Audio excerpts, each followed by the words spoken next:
There is a podcast about an island in the North Atlantic where people have been looking for an incredible treasure for more than 200 years.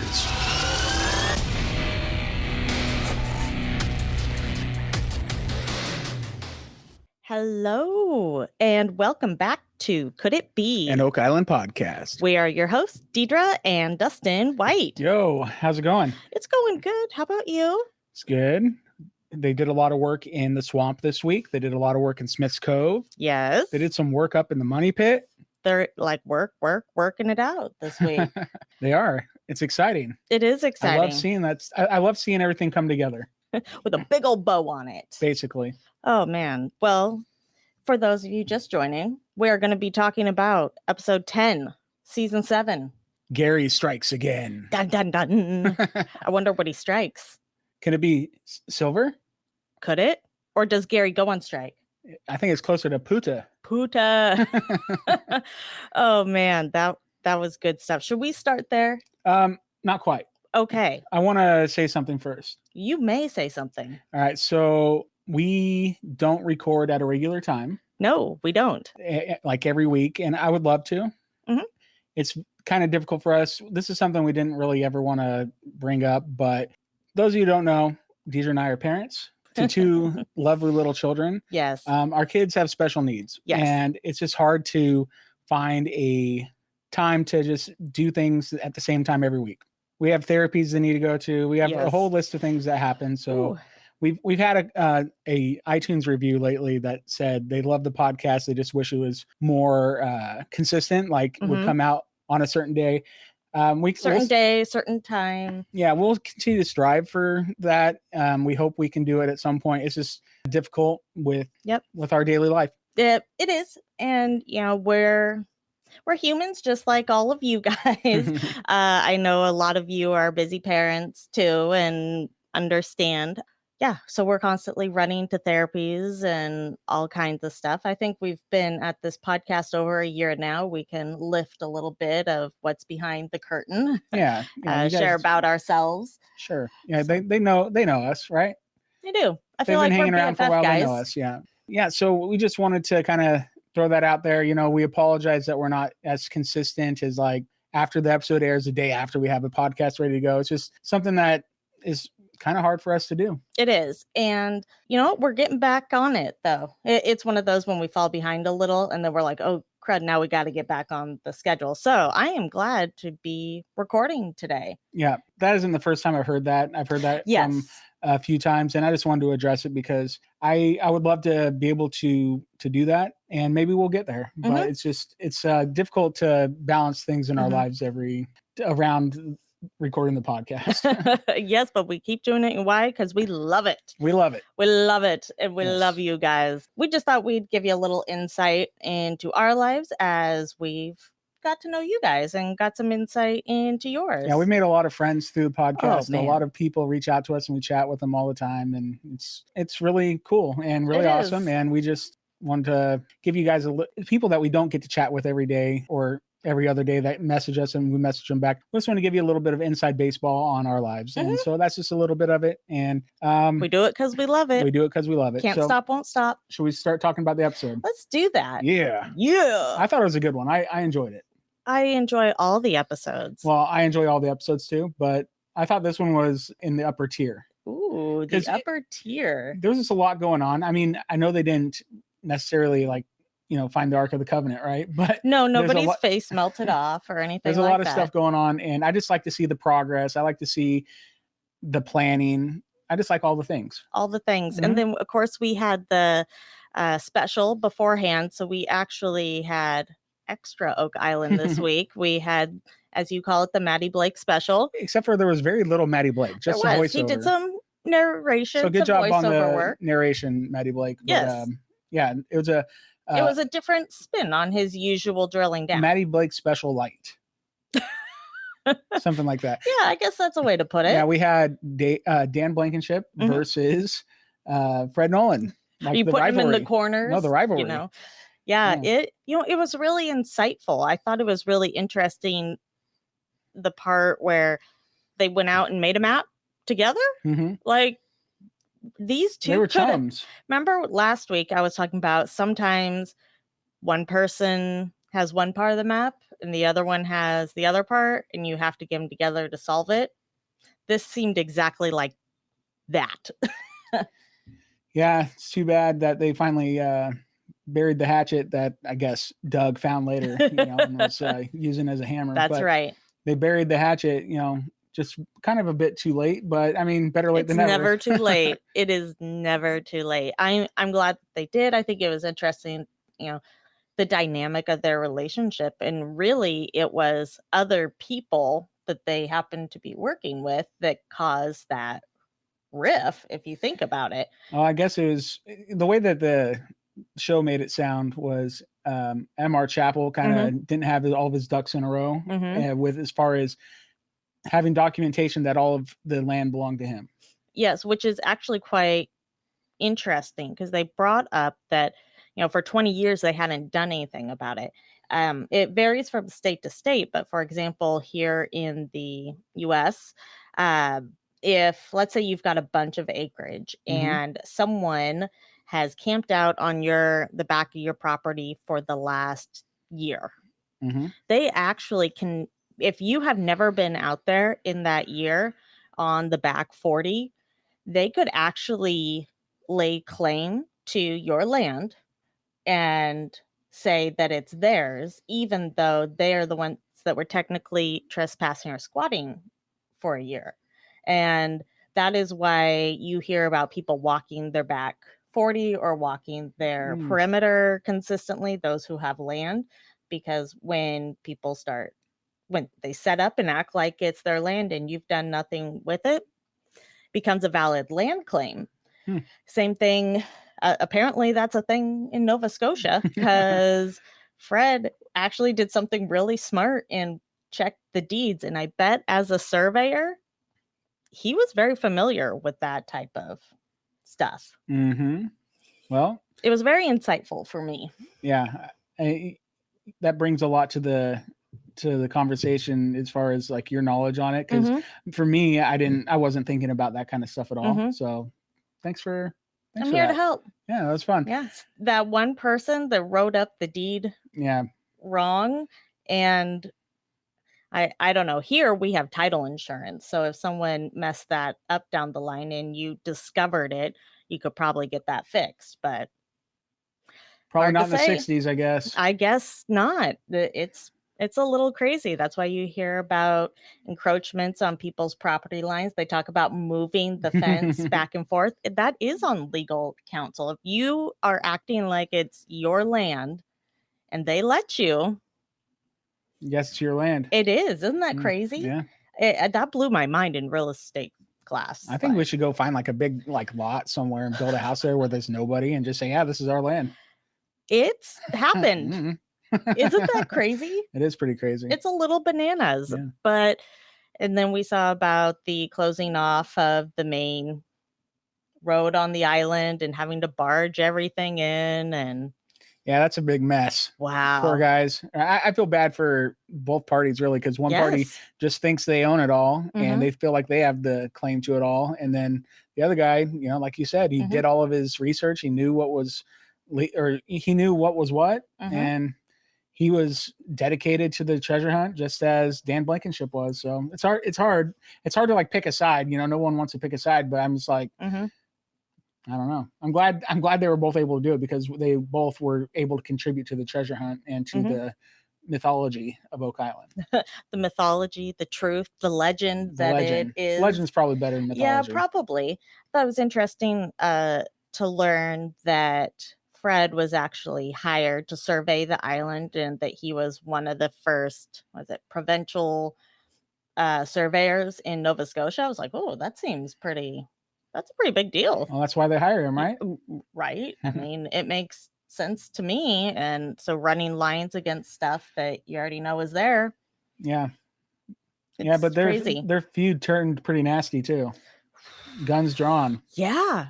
This is Hatfield and McCoy's, but at least it all kind of came around together. And hey, they had two brothers from Michigan The Michigan mob showed up. The Michigan mob. They showed Not up, all heroes wear capes. and they saved the day. Or They brought the sides together.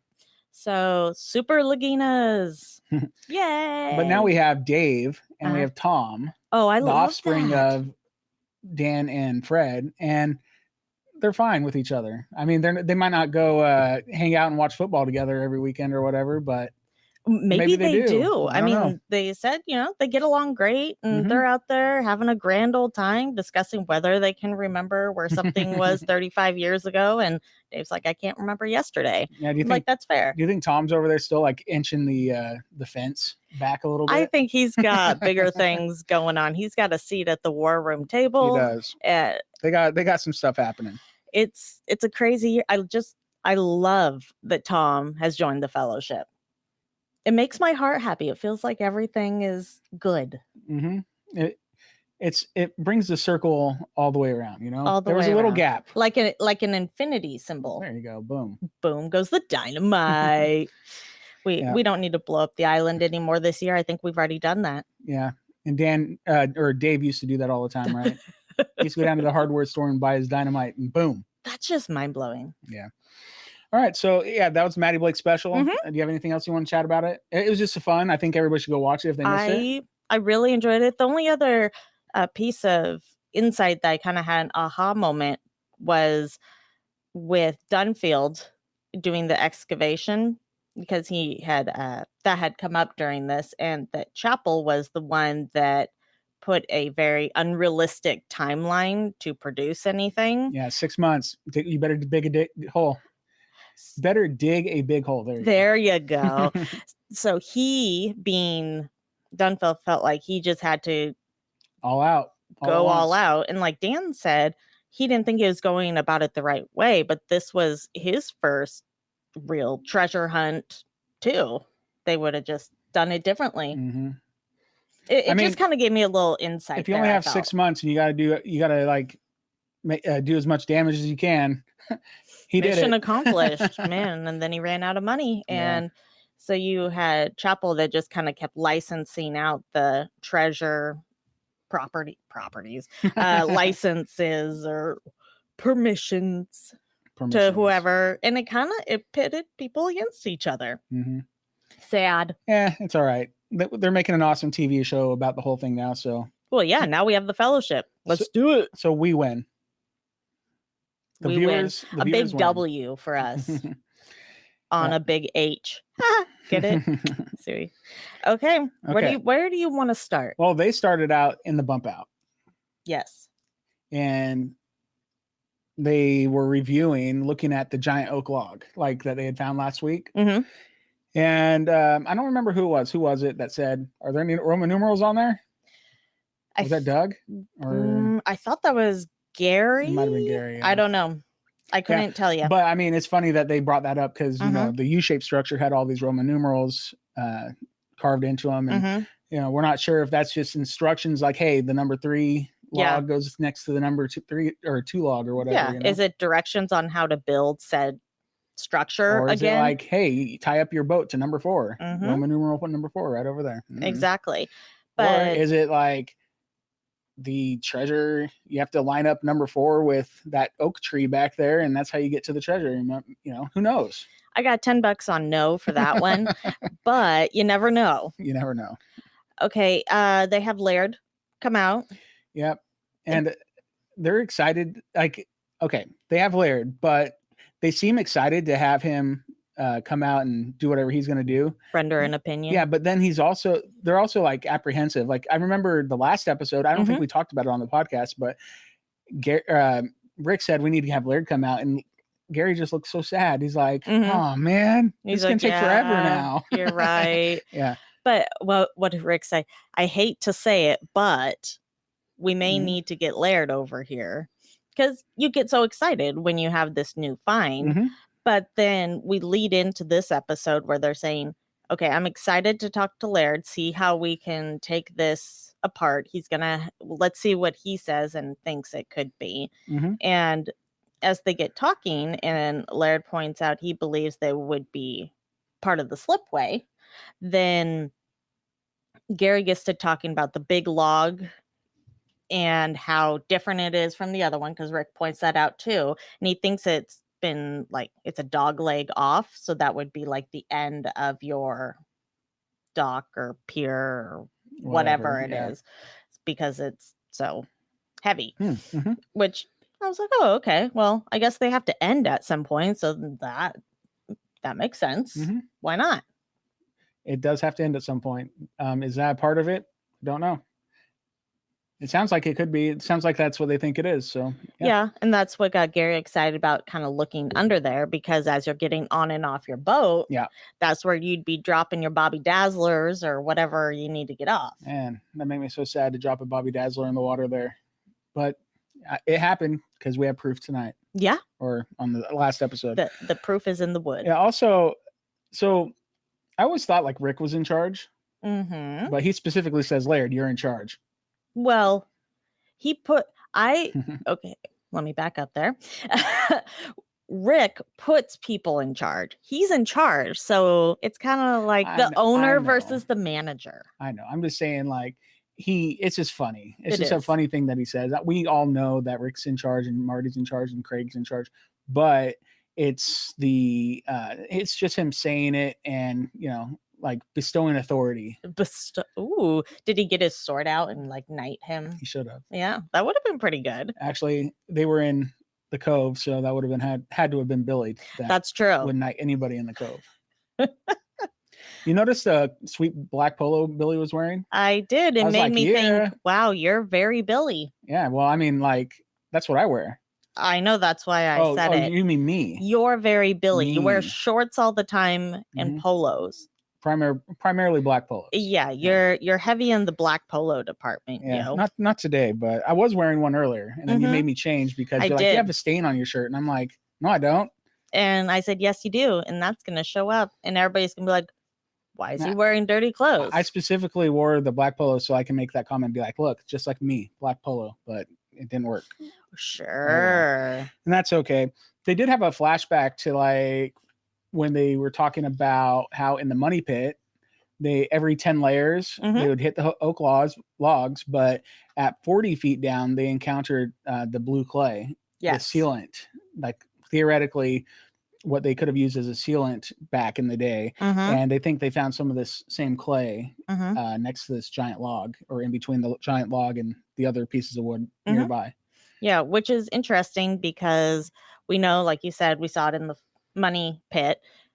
So if it was in the money pit, could it potentially be from the same people using the same resources? Or yes, no, maybe. It's hard to say. Yes, no, maybe. Yes, no, maybe. Okay, Smith's Cove, Gary. And Peter. That's a new dream team, I guess, because Jack. He's learning. What happened to Jack? Where is Jack? Is he like, sorry, Jack, we don't need your time and energy over here anymore? No. Like, what's going on with Jack? Jack was just told to be excited somewhere else.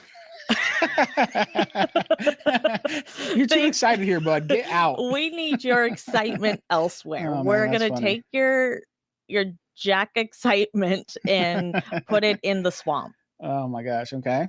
So that's what happened. They needed to turn up the level of the swamp. So Jack in his green shirt headed on over.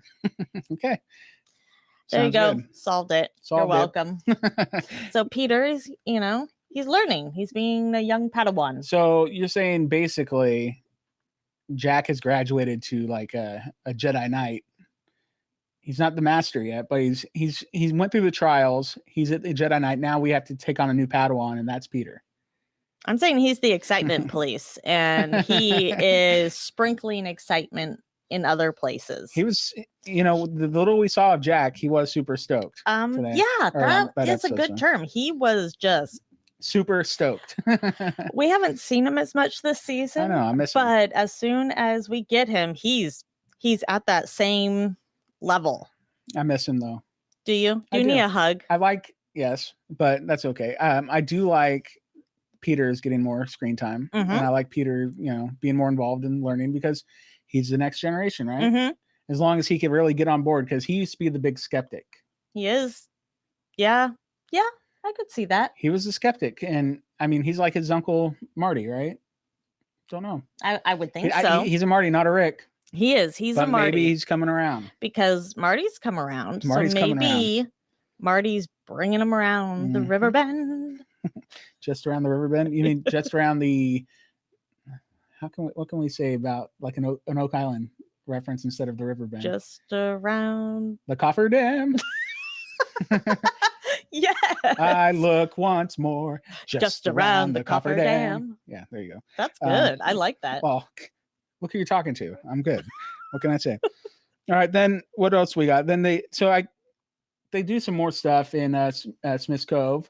Later on, they go and do some other stuff during the show, but they come back and we have some, this is where I guess the title of the show happens, right? Gary strikes again. Oh, I was like, what do you mean the title of the show? Got it. So yeah, that is what happens. Gary strikes. Strikes again, yeah. And he initially thinks he has found silver. Yeah. Remember last week when I was like, what if it's just silver and color? I guess you're right. Again. Always right. Okay. This one.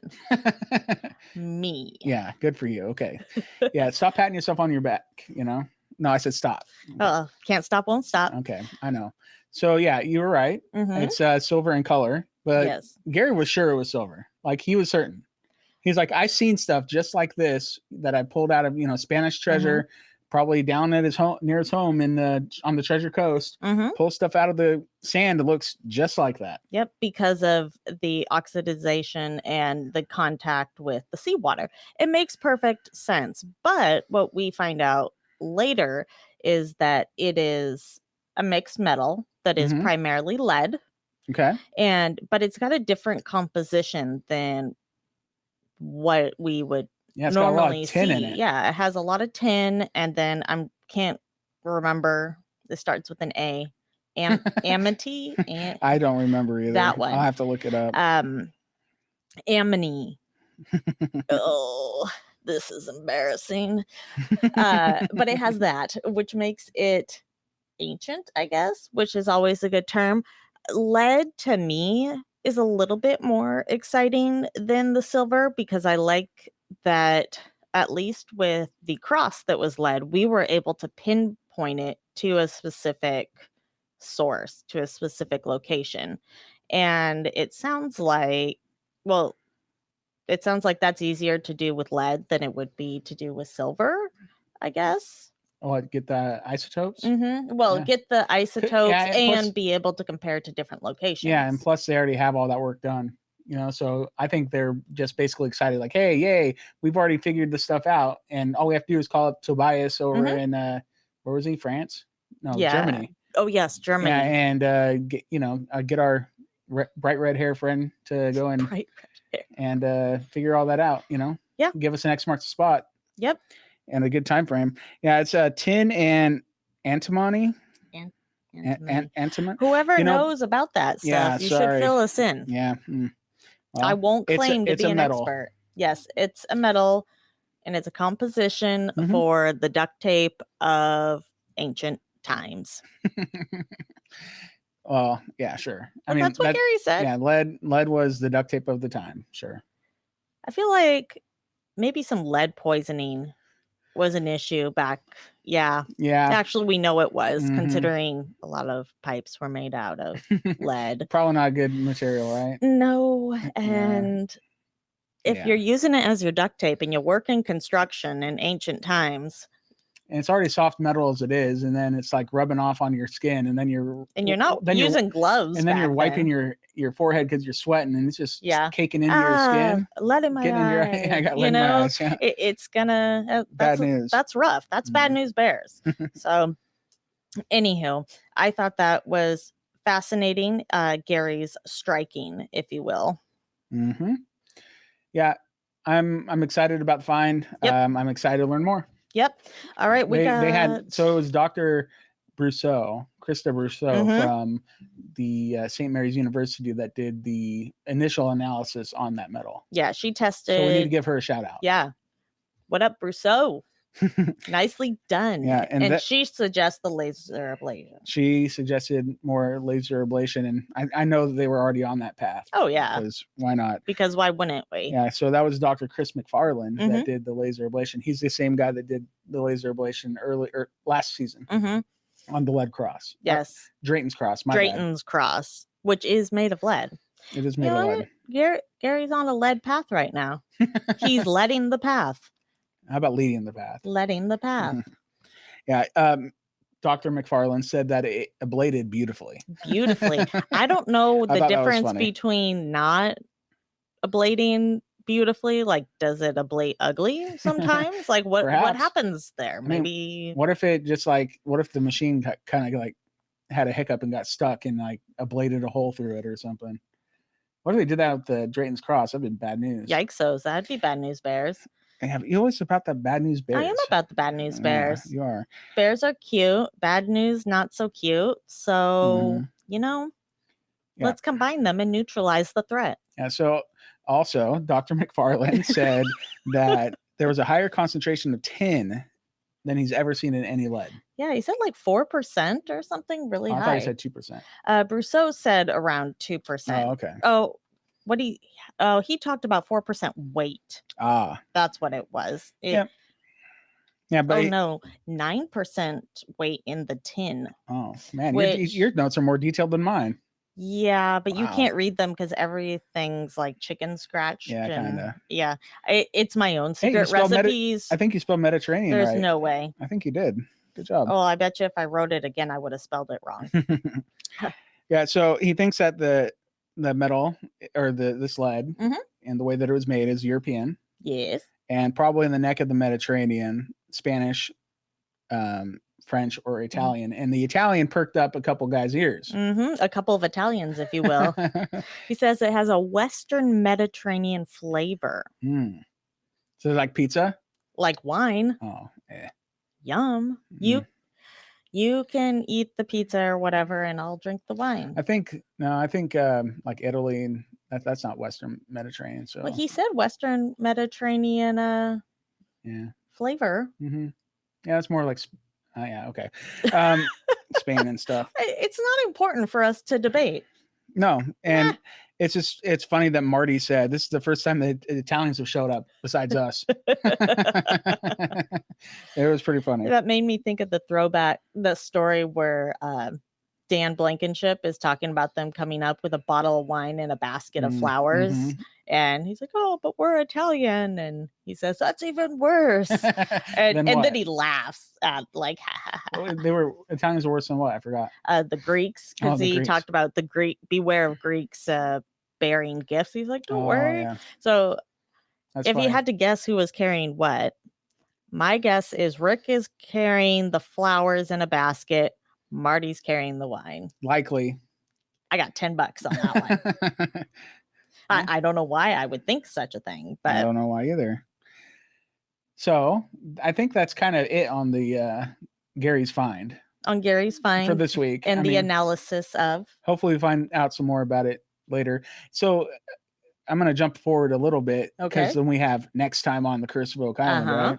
They do go and see Carmen Legg. That's the blacksmith true. Next week. And so it looked like what he was holding was like a bunch of nails or something. Like it didn't look like it was that piece of lead, but maybe he's going to render opinion on that too. Who the heck knows, right? It was a bunch of things. Yeah. He had a handful of what looked to be little construction-y ish things. It actually reminds me of the things that we've pulled up while magnet fishing. Yeah, it looked like that was my first thought. I was like, "Oh, Gary must have gone magnet fishing." And he does it. We saw him do it with Josh Gates. I know we saw him do it.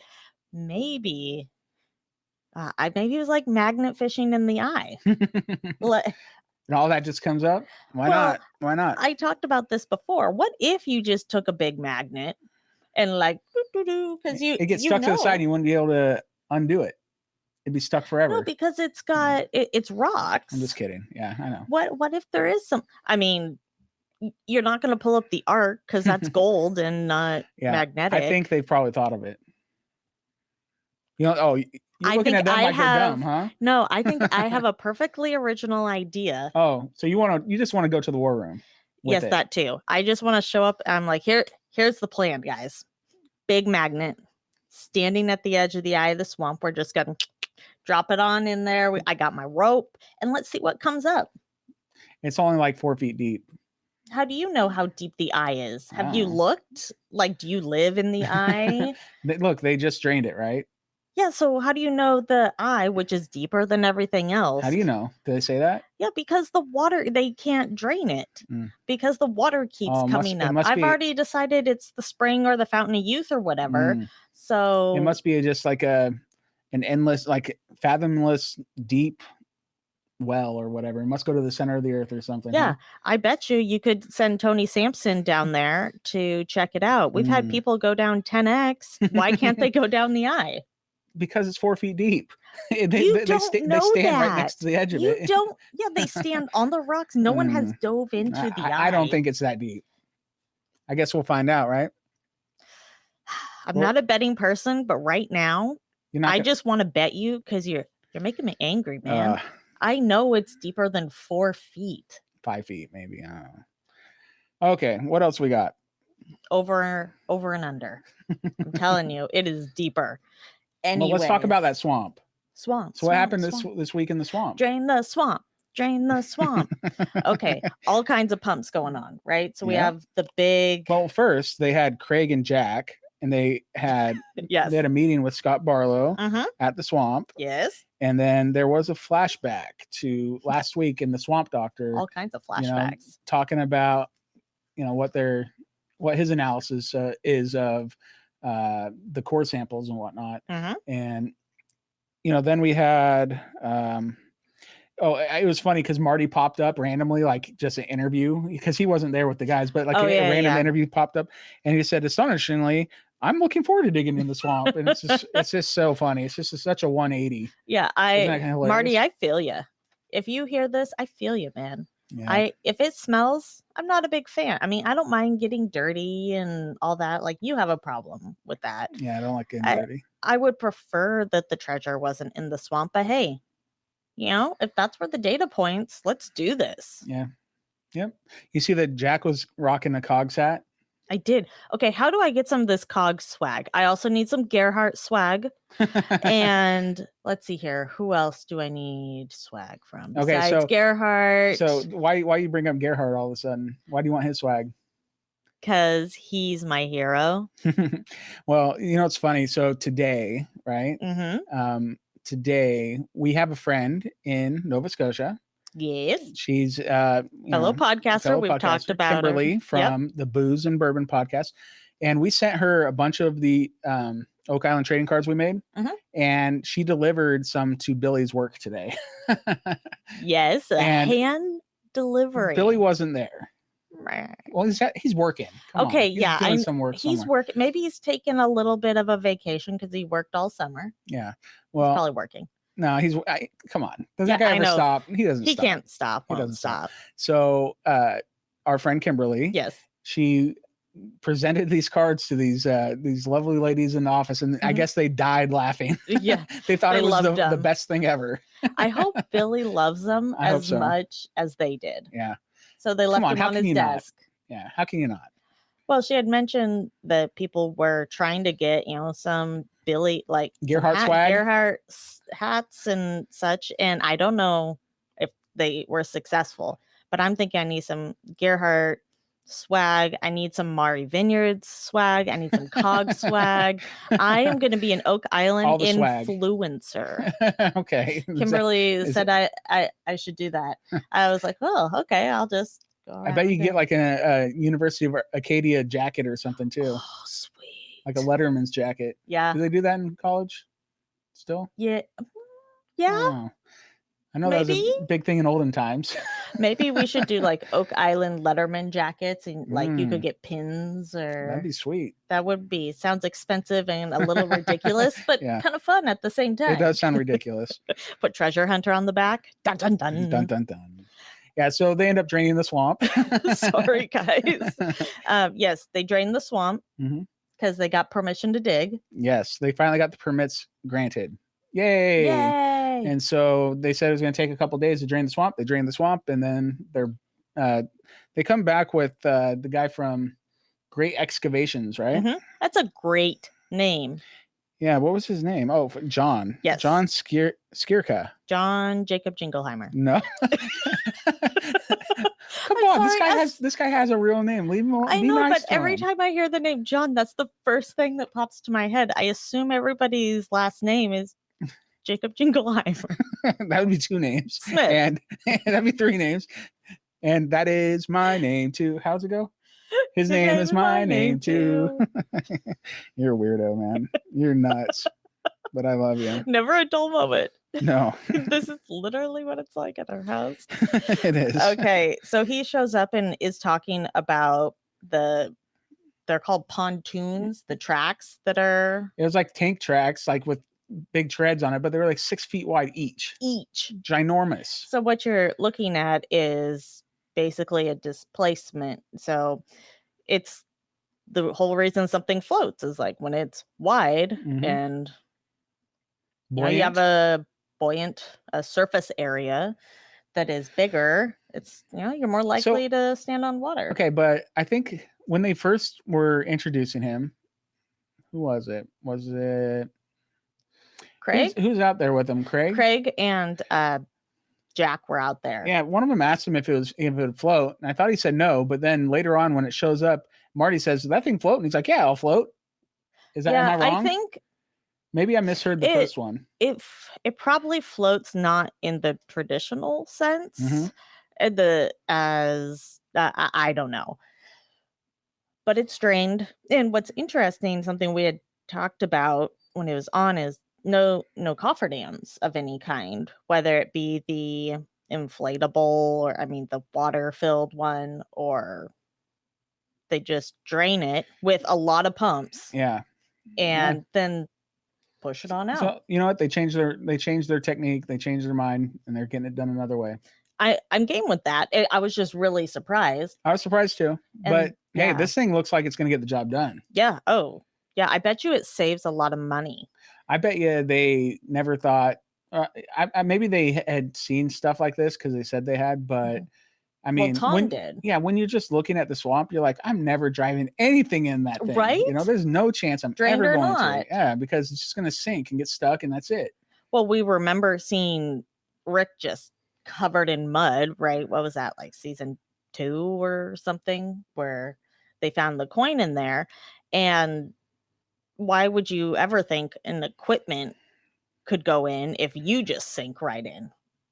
It's just, and then the guy with the equipment is saying that, oh yeah, we could clear off the first 3 feet, which is what Tom had talked about needing to do to get back to where they had originally been looking in the swamp in a day. And they're like, whoa, let's hold the phone. That's what Terry would say. Hold the phone. Wait a second, boys and girls. We need to slow down. Yeah, Rick is all about being methodical, not slow and steady. Wins the race. Let's do it right. For me, I like to do things as fast as humanly possible. I know. As fast as humanly. Like I would. Okay, if we're standing here just jibber jabbing about whatever when we could be do the thing first, then jibber jabber. Okay. And fast. Yes, but you like to do things fast, but sometimes you have to stop and slow down so that you don't make mistakes, or else you are taking twice the time. It's like when we see Marty and Billy hop into the co-pilot seats into the great excavator. Yeah, the great excavator of the swamp. It feels like it needs its own card. And they're heading in, and Rick doesn't start all the way towards the back, and it's exactly like they did with the dam. They got excited about Mike's box over in Smith's Cove, but it's like, ooh, this looks fun, but we should really start at the back so we don't box ourselves in. I think that's what we're doing with the swamp. Rick is a smart dude. He is a smart dude, and I think that Marty would like to get in and out of that swamp. That's why he's going to the paved brick road. That's what he wanted to do first. He wanted to just immediately dig that thing up. But Rick's like, yeah, do it my way. Don't mess anything up. Yeah. Don't mess it up, man. This is my chance at the swamp. Yeah. Well, I'm sure they gave it their all. Well, I don't think they just half did it. No, I mean, because this has all happened, so I'm just saying, like, I bet when all was said and done, they gave it the best effort they could. I'm sure. I wonder. So for the next week on, we see the hurricane coming and picking stuff up. I'm curious to know if in actual time, if they had just started the excavation of the swamp and then get hit with the hurricane, are we mixing up some soil there? Are all the gold coins going to come to the surface? Because remember, Jack's like, what if we get in there? It's just a bunch of gold coins. I'm like, whoa, slow down. Calm down, Jack. It's I told you, he had to take his excitement elsewhere. So it's in the swamp currently. Yeah. And there might be a bunch of gold coins there with it. Could be. Could it? Could it be? So, swamp alert. Looking good. Yeah, swamp is looking good. The machinery looks awesome. The pilot and co-pilot, stellar. they know what they're doing. That's why they had Billy in the co-pilot seat, though. He's just making sure that Marty doesn't break the thing. Well, they were saying, like, hey, we need some eyes on the ground, because up there, I'm sure it is very hard to see where you're going. It's a tank. It is a giant, like, scooping tank. Yikes. Yeah, but okay. We had Billy sitting there. Yes. He's Yoda. Yes. And then we had Marty, who's Luke Skywalker, right? Yes. That's it. Yeah, he's the master teaching the learner. Exactly. And how to use what they call it, the boom arm. Boom arm. Boom. Boom. Goes the digger. 70 feet. It can go down to 70 feet. That's huge. I love it. Because most other pieces of equipment, they're limited to a lot more shallow. I love it. And I don't think they need to go down 70 feet. But, they definitely don't, because at that point, once they start digging, they're going to get to whatever was that anomaly. That anomaly wasn't that deep. So, yay. They have the right equipment. They do. They have the right equipment for the job. Like, I was excited for them because they were going to do that thing where they put like those, like the boxes. Yeah, the boxes that would sink into the thing and then scoop them out, and then they could just kind of like tunnel down that way, which would have been fun too. But I think this is the right method. I'm glad they went with this method. I'm sure the other one would have been successful as well, though. Well, they said they're going to pull off, that first layer, and then they can throw it through the wash plant. That's where Jack's at. He's probably just been washing stuff all season. No, I think the wash plant is just for the spoils of the money pit primarily. You don't think they're going to use the wash plant? I mean, I think they would, but I don't know that they are. Like, what are they going to do? Take all the dirt from Smith's Cove up to the wash plant, then bring it back? Like, I'm talking about the swamp. Okay, the swamp too. I mean, I don't know. What are they going to do? Won't they relocate it? Maybe. There. I really don't know what it will take to maybe they're going to buy a second one. If there's a wash plant for sale on Craigslist, maybe send them the listing. Just throwing it out there. And then who gets so Jack is the captain of the wash plant, the current wash plant. Yes. Who's going to be the captain of the secondary one? Maybe that's what Peter's training for. Boom. Goes the dynamite. Okay. Because he's the first mate. He is the first mate. Yeah. Swamp. Anything else we got out of there? Excitement. Well, yeah. That's what I got out of the swamp, because I'm excited to see what they pull out of that thing. It's got answers, as Tom Nolan repeatedly reminded us. Oh, yes. That's a Tom Nolan quote. If there are answers, they're in the swamp. That's right. So I hope so. I hope he's right. I do too. Marty does too. Put it to rest. Marty wants to just be done with it. But I mean, I don't think he does. You don't? Well, he may want to be done with the swamp, but I don't think he wants to be done treasure hunting. No. I'm talking about done with the swamp. Yeah. But I mean, if the swamp like shows some good stuff and promising, and some answers, and like if they find the back door to the money pit there, I mean, you're going to spend a lot of time in the swamp. Yeah. So because maybe it's actually the front door. Sneaky. All right. So we did do some money pit stuff.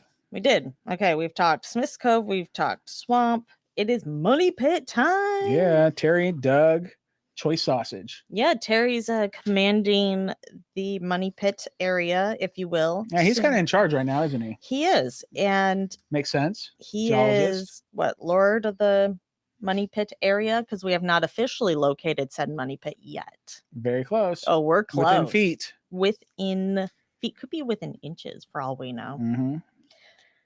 Okay. Yeah, they did I put in my notes here that they did a flashback to the 1805 tale of Shaft 2. Yes. The lore. The lore. Yeah, and Terry said that they are knocking on the money pit's door. Knock. On On the money pit store. On the money pit store. Yeah. Yeah, so they've got the sausage from 98.5 to 108.5 feet. And Terry cracks that guy open and hold the phone.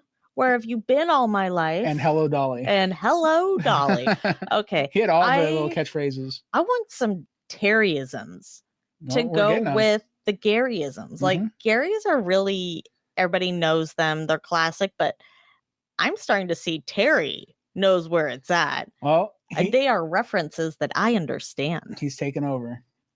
Gary already used all of his Garyisms. He's got nothing new. Come on, Gary. Do you got something new? I don't know. Pooter is very, it's classic. We got Gobsmacked. We didn't even, let's go back to that real quick because that was hilarious. Like, he says, like, we should have talked about this more at the like when we were talking about the lead. But Gary thought it was silver, but then he thought, well, it could be Puta. But he really drug that one out. Yeah, but man, Marty was laughing his head off. He was just giggling under his breath. He wasn't laughing his head off, but he was giggling under his breath. Oh, and he I think he turned away from Gary a little bit. He's like, oh, I don't want him to see me laughing. At him. Everybody loves the Puta. Yeah, and then when he goes off about jigging and whatever, like to get it out, a jiggle something from underneath the log, and Marty, will you please speak English in this conference room or what? Oh man, it gave me a good laugh. Gary is English. He's speaking English. I guess the term should have, please speak American in this conference. American English in Canada? Yikes. Yeah, you know what, Gary? Stick with English. It's what he does. It's where he's from. Yep. He's good. Where's Terry from? It was funny. Is he, no, he's Canadian. I think he is Canadian. So, but we in American can also relate to hold the phone. So I just like his isms. I was trying to pinpoint them to a location, but he's more of a worldwide character. He's like, whoa, hold the phone. Where have you been all my life? Hello, Dolly. That was really funny. That's and all of that stuff. Was because they found some wood. Yeah. Big chunks of hand hewn. Yeah, sawn lumber. Yes. Say sawn. Sawn. Oh, okay. It was a saw. Mm-hmm. Here comes the sawn. Do. All right. Is in packed clay, or they actually found in one of the cores there was like packed clay and sand, and they think they may have gone through one of these theoretical flood tunnels. Because we've seen the map where it shows there's a flood tunnel that goes through Shaft 2, like all the way through. Is there? Yeah, it was interesting, but I assume it was a theoretical map of where a flood tunnel is, because it was labeled flood tunnel and went across horizontally partway through Shaft 2. Okay. And towards what they had circled to be the money pit Shaft area. 2 is only like so wide. It could have just been right behind it, like 10 feet further. And it's not like it's going through Shaft 2, right? No, but that's what I'm saying is whatever image they showed. It just looked like it went right next to it. No, like cut through the corner or something, which surprised me. That's why I'm assuming it's a guess. Well, if there's a flood tunnel going through Shaft 2, when they were digging it, they probably wouldn't have made it down to start digging toward the money pit because it would have been flooded a lot earlier. So nope. Love you. Don't nope me. I will show you said map. So they think they found a flood tunnel though with this core, and it was similar to what they found near the cave-in pit. And then they re-showed that creepy graphic of the tunnel. It's a weird looking tunnel. Yeah, because it looks like it's got the teeth and it's gonna eat you. Yeah, it looks like the I think we said this last time, but the from Star Wars. Yeah, the thing from Star Wars, the Sarlacc. Yeah, didn't you do a side-by-side image of it? No. Okay, we have to then, because it's scary. I would not want to go down there. It just looks creepy. Yeah, whatever. But yeah, whatever. I have real concerns here.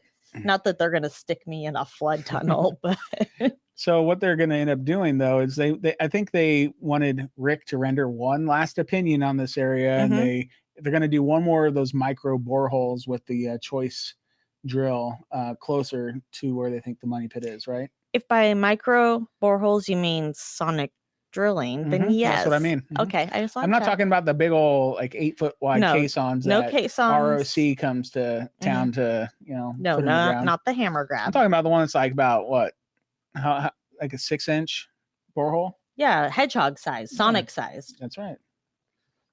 Sonic versus Mario, human versus animal. I think you talked a little bit about this on our last live stream, didn't you? I did. I had to explain my culture references. If you guys haven't, I mean, a lot of the people, like we're live right now and we have a chat room full of people chatting. Yep. Hi, people. And there are some of our favorite people. Yes. We have a live stream that we do an hour before the Curse of Oak Island starts on Tuesday evenings. Yes, in the U.S. for the U.S. airing. And so you're more than welcome to join. Yes. It's a lot of fun. We talk about all sorts of fun stuff, right? Well, we speculate about what's going to happen. It's our chance. We interact with the chat. Yes, with the chat room a bit. We just kind of go through all of that fun stuff. Yep. And it's just less structured, more fun. Well, I mean, this is more fun too, right? Yeah, we don't tend to, like, we see people popping up within here as far as who's here, but what we don't see is, like, we don't tend to pay attention to the comments. Like, this whole little bit here will probably be taken out because we're putting together the audio for the podcast, which is uploaded to where you would normally get it, whether it be iTunes or iTunes, Apple Podcast. Sorry. Whatever. Sorry, Spotify, Apple. all that stuff. Yeah. Google Podcasts, all the things. Yeah. I'm just saying, you're more than welcome to come and join us on Tuesday afternoon or evenings, depending on where you are. Yep. We do it an hour before the Curse of Oak Island airs on the East Coast. So that's usually 5 p.m. on the West Coast and 8 p.m. on the East Coast. This past week, we did it an hour before that, even because of the Maddie Blake special. Correct. And I know I just said I don't pay attention in the chat room, but Scott Barlow's here. Oh, hi, Scott. Hi, Scott. And he just said it's a 4-inch core sample. Oh, my bad. So 4 inches, which is about this much, by the way, I would say a hedgehog can fit through there. So this is more like 4 inches. No, 2 inches is what I have done. 4. Yeah. And then if I put the two together, that's 8. No, this is an inch. That's 2 inches. Okay. Right there. This is 2 inches. This is about 4 inches. This is a centimeter. Okay. This is going to be really weird for those of you not watching the video. Yeah, we're holding up our fingers. We're like holding up our fingers at the screen. We need to calm down. Yeah. Well, thanks for the clarification. Yes. That helps me. It's still hedgehog sized. I win. Hey, Scott, we got a trading card coming up yet. Oh, it's just good. Saying, I don't know if you've seen any of our trading cards yet, but they're good. It's good. Okay. What else we got? Are we done in the money pit? I think we're done. Like we hit the swamp, we hit the money pit, we hit Smith's Cove. We've talked about what was chatted about in the war room. Next time on, we've touched on that a little bit. Yeah. So what about it? Next time on the Curse of Oak Island. I'm curious about the hurricane. Well, so that was Hurricane Dorian. Yes. It went right up the East Coast. It was like a really bad hurricane. When it got up to Nova Scotia, I think it was a tropical storm. I don't know that it was an actual Category 1 hurricane anymore. Yeah, but I remember like looking at it when it was passing through. I'm like, oh my gosh, it's hitting Oak Island right now. Yeah, I remember us thinking this was not the path it was originally going to take, and we were seeing pictures from other side of the causeway, and I was like, oh my gosh. Yeah, it looked pretty rough. I wonder how the dam's gonna do. And like, well, I mean, and that came quick. Yeah, it did. And I don't know. We're gonna have to tune in and see what happens and find out what went down. I bet that was good for Gary, because he always talks about when there's been storms over the winter and it kind of turns stuff up on the shores and gets kind of, some fresh things. Maybe that means there's some more Bobby Dazzlers and Cross friends hanging out. Cross friends? Yeah. Friends of the Cross? Friends of the Cross. And you know what? I can be on board with the tag being a friend of the Cross because it's lead. Even though, I don't know. If it was not found in Smith's Cove, I still think it could be a friend because it's lead. But cool. We can argue about that. I won't argue. We'll just sort of see what happens. We got, we got lots of episodes left, so they'll tell us. Yeah, but it's never enough. They'll give us the deets. The deets. Are you cool now? Basically. Are you trying to update your slang, if you will? I still say things like, what up, G? Yeah, and me too. I'm cool, yo. Like, coolio. Yeah, you keep thinking that. My poor children. Yeah.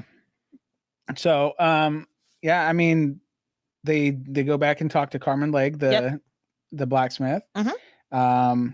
And they think that they found wood from the original money pit. Dave said, "We found it." So they also, in the swamp, we see Rick pulling out that wood marker that's got like a spike. Oh yeah, the stake. I forgot what they called it because I thought they had called it something specific. But yeah, some kind of, because it's like what Fred Nolan had that's come what across, I was saying. And he had found a bunch of those things. Yeah, he had found those. Big wooden stake. Yeah. They were definitely on purpose made for marking something. I still like the swamp. Yeah, used to be a channel between two smaller islands, was filled in. I think with or without a ship, I don't know, but I think I like that still. And Tony Sampson's all about that. Well, that's good. I'm glad. I'm glad he's all about. I mean, there could or could not be like a ship in there. There could also just be pieces from a ship that they were trying to hide, and they're in all different areas. As you break things up, burying it. Yeah, just burying it. Maybe parts of the ships that they were repairing while they were there, and they're like, we got to get out of here. Let's just throw them in the bottom here. No one's gonna find it, because they also didn't expect us to come in with giant pumps many, many, many years later to discover what is going on Oak Island. Yeah, the one thing we are united in all love. Yeah, well, they could not have imagined any of this technology back then. Oh no, not at all. Hopefully we have something up our sleeves that they really didn't expect that will just break the whole thing open. And by we, you mean the Fellowship of the Dig, because I personally do not have anything except for my idea about a magnet fishing situation in the eye of the swamp. And I think that could be a thing. We got other ideas. We do? Yes, we do. Oh, okay. I just want to check.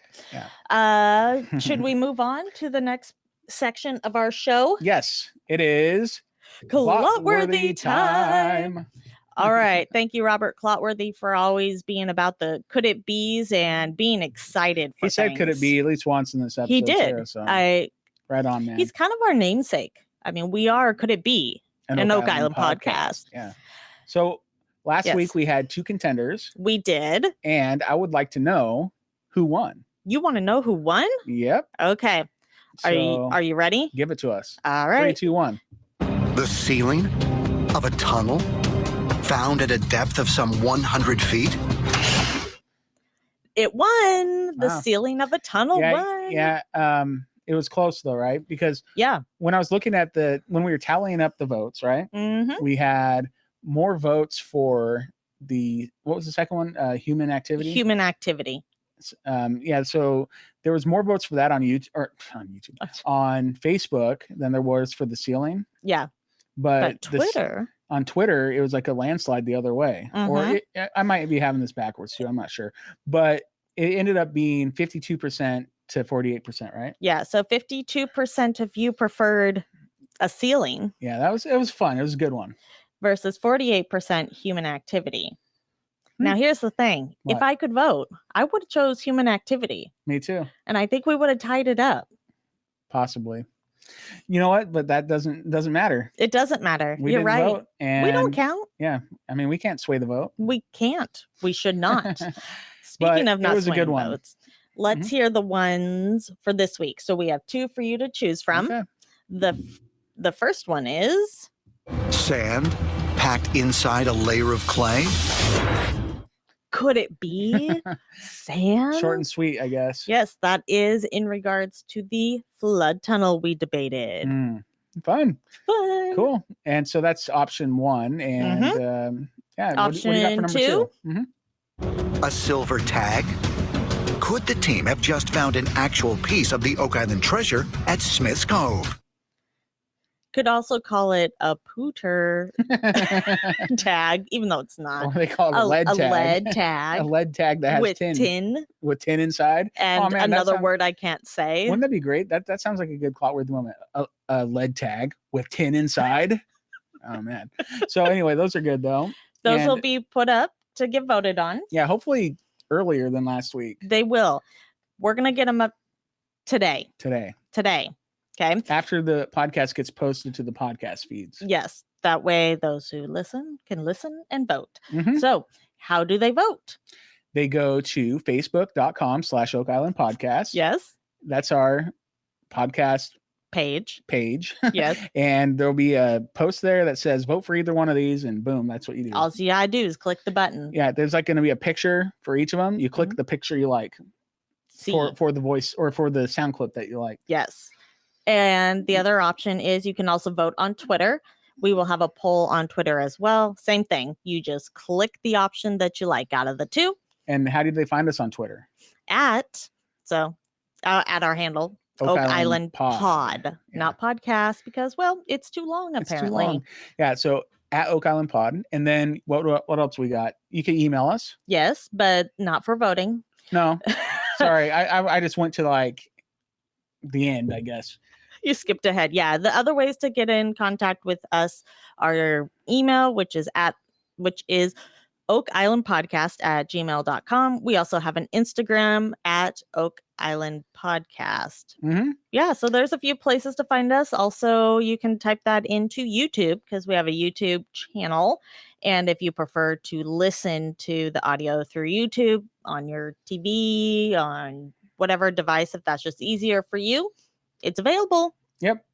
It's easy to listen through YouTube. Like we subscribe to YouTube Premium, and I could basically play it on YouTube on my phone, turn my phone off, but the audio will still go because that's like a feature of that. Yeah. And, I mean, that's just as good as a podcast player. Yeah. And it's really a lot easier if you're not familiar with podcasts. Yeah. If you don't have a podcast player that you like or use on the regular and you're new to podcasts in general, YouTube's the way to listen to it. Yeah, it's easy. You could also call us. We have an Oak Island voicemail line. We do. Oak Island Podcast voicemail line. It's 360-836-4549. Yep.